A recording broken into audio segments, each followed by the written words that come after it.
Arctic monster. It was the first SSS class monster. When it appeared, it destroyed the entire Russian Arctic base with a single attack. The Russian government, unaware of magical beasts and portals, mobilized all its forces, but they failed to exterminate it. In the end, they ended up using half of the nation's nuclear arsenal. However, monsters did not die from non-magical attacks, making the nuclear bomb useless. And to make matters worse, northern Russia became a land of monsters due to radioactive. After that, Russia declared war on the United States to claim resources. In the present, the young man announces he will eliminate that monster, to which the Russian hunter asks if he is a Korean S-rank hunter, then laughs, saying it's incredible. She mentions that he came here without permission, but for what? She questions if an S-rank thinks he can defeat the Arctic monster, adding if he wanted to die now. Then she uses an ability that exerts pressure where Taesu is, breaking the entire floor in that area. After that, he asks if she is here because of that monster and says he even heard that the United States defeated her, which angers the woman even more. However, the crazed young man says he can hunt it, so the Russian asks if he thinks he can make it through the radiation to reach the monster in question. He responds that he can. Then she sees he has a shield, but warns him that it won't withstand the high-level radiation.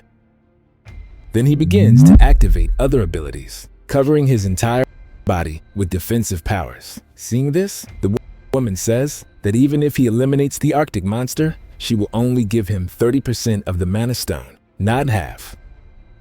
But he tells her to. Meanwhile, Ji-hyung begins to shine from the inside out, and the hunter says he's truly sorry, as he has to eliminate it.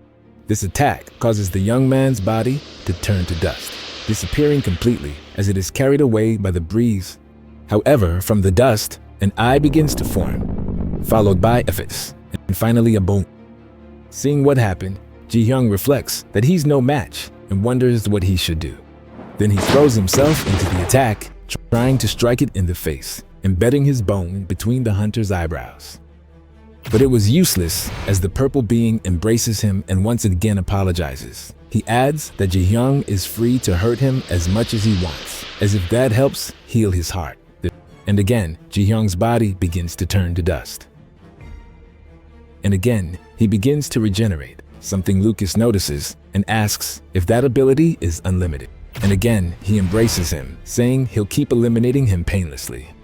The young man can only curse, remembering that his ability is exoskeleton manifestation, and he can cover his skin with an exoskeleton, but it comes with unbearable pain, and that it hurts a lot. He reveals that unbearable pain accompanied each time his body regenerated. But he managed to endure it, all for revenge and hope. However, Lucas's lethal attacks repeated immediately after he regenerated. This completely surpassed all the pain he had endured. This was repeated numerous times, causing him to surpass his limit. That's when he remembers something. Back in high school, someone asks him what he's looking at, and a young Ji-hyung responds that he's watching Lucas's video. This boy says that ability is too powerful and then asks what his own ability is, to which Ji-hyung replies that he has an exoskeleton. This scares the boy, who curses him for throwing him to the floor. He says it's disgusting and reveals himself to be. In the present, Ji-hyung wonders why he has to feel this pain, recalling everything that's happened to him.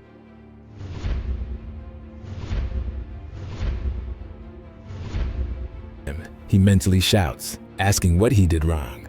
Now in his subconscious, or at least I think that's where he is, a young Ji-hyung asks them to stop and admits Lucas was right. He explains that if they survive, people would die. But he also mentions that even if they die, his mother will survive. And but the young man's response was somewhat disconcerting.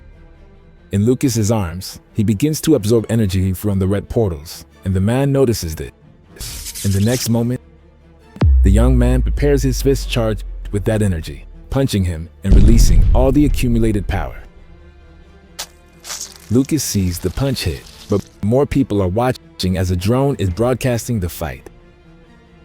One of these broadcasts plays on a giant screen, which the entire population watches, including Lucas's son. Meanwhile, the building where Yumin is starts collapsing.